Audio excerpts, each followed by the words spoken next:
Social మీడియాలో ప్రస్తుతం రానా సెటైర్లు, వేసిన పంచులు, తేజ సజ్జాతో కలిసి చేసిన హోస్టింగ్ కి సంబంధించిన క్లిప్స్ వైరల్ అవుతున్నాయి. ఆదిపురుష్, పుష్ప 2 సంక్రాంతి రేసు మీద రానా వేసిన సెటైర్స్ ఫ్యాన్స్ ని హర్ట్ చేశాయి. అమితాబ్ బచ్చన్ కు ఏడాది హైయెస్ట్ హై లోయెస్ట్ లో వచ్చిందని అన్నారు రానా. హైయెస్ట్ హై ఓకే, లోయెస్ట్ లో ఏంటి అని తేజ అమాయకంగా అడిగితే రానా మెల్లిగా గునుగుతూ మిస్టర్ అని అనబోతున్నాడు. ఇక ఆపై అని తేజ సజ్జా అంటాడు. అంటే మిస్టర్ బచ్చన్ డిజాస్టర్ అయిందని రానా సెటైర్ వేశాడని అర్థమవుతుంది. ఈ వ్యాఖ్యల మీద రవితేజ ఫ్యాన్స్ హట్ అవుతున్నారు. అది చూసి నవ్వుతున్నారు.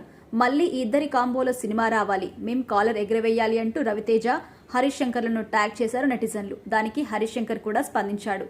ఎన్నో విన్నాను తమ్ముడు, అందులో ఇదొకటి.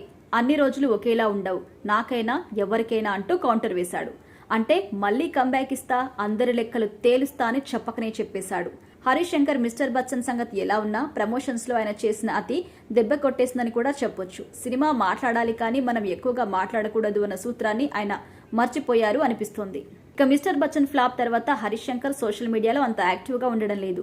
సోషల్ మీడియాను పక్కన పెట్టి తన కథలు, స్క్రిప్ట్ రైటింగ్ మీద దృష్టి పెడితే బాగుంటుందని నెటిజన్లు కౌంటర్ వేస్తుంటారు. ఇక మిస్టర్ బచ్చన్ దారుణాతి దారుణంగా తేడా కొట్టిన విషయం తెలిసిందే. ఏ ఒక్క యాంగిల్, ఏ ఒక్క అంశంలోనూ మిస్టర్ బచ్చన్ ఏ ఒక్కరిని కూడా ఆకట్టుకోలేకపోయిందన్న విషయం కూడా తెలిసిందే.